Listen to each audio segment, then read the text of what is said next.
What is going on here? Nothing. Doesn't look like nothing to me. Fine. I'm about to curse the entire United States. Nobody understands epoxides anymore, and the spell I'm doing will force everyone to do nothing but talk about epoxides every day for the next 1,000 years. Nothing can stop me Unless what? Unless you can explain how a nucleophilic substitution of epoxides in acidic conditions works. Well, I guess I could take a shot. Let's see, what do we have here? So the nucleophilic substitution of epoxides, yes. Let's break it down piece by piece so that we can better understand how this mechanism works. First, we have nucleophilic substitution. And to understand what this really means, we have to understand what a nucleophile is.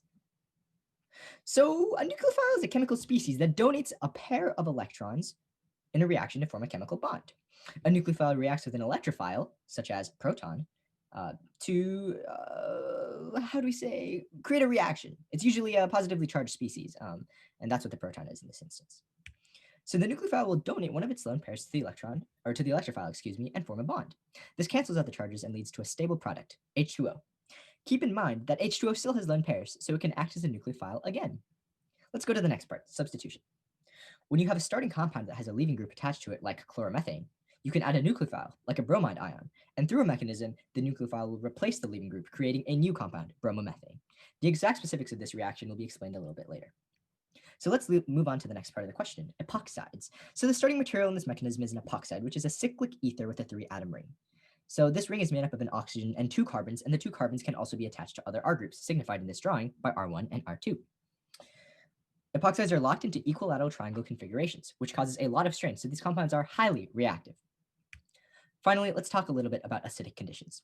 We'll be using the Lewis definition of an acid, that is, compounds that can accept a pair of electrons. And if you remember, this is also the definition of an electrophile.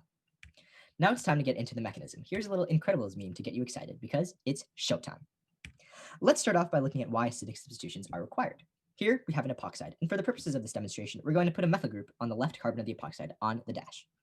So there are different types of nucleophiles. What does that mean? Well, strong nucleophiles can attack a wide range of electrophiles to donate, but something needs to occur for weak nucleophiles to be able to donate. And why?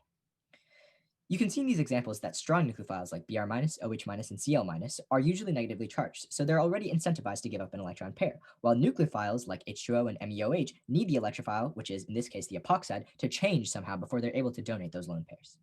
So in conditions where we have an epoxide and a weak nucleophile like H2O, we're going to have to change the epoxide somehow to allow the nucleophile H2O to attack.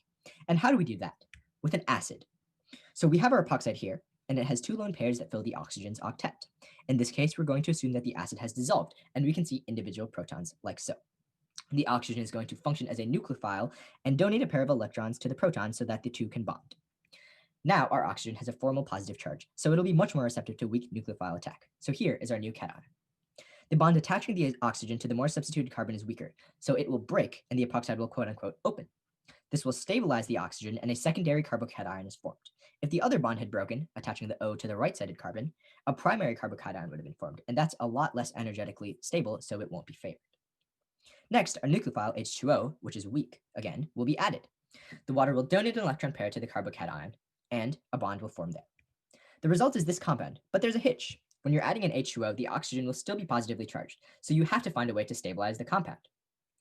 Luckily, other H2O molecules can function not only as a weak nucleophile, but also as a base. So what happens next?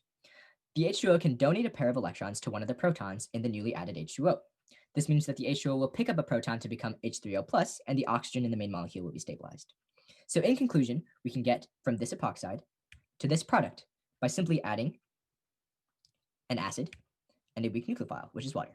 So why does this matter? Epoxides aren't naturally occurring, but they are used to make a wide variety of materials. Most often, they can be synthesized to make softening reagents that make plastics softer and more moldable, such as in PVC. Epoxides are also used in insecticides and Tide Pods. Make sure you don't eat those, kids, because you could also say that they'll open your stomach right up. Epoxides are also used to make epoxy resin, a strong adhesive that is used in plastics, paints, and other building construction applications. And in conclusion, that is the nucleophilic substitution of epoxides under acidic conditions. Wow, that was actually really good. I guess I won't be using the epoxinator then. Thank you. I will cite my sources, and you can be sure that everything I said was correct.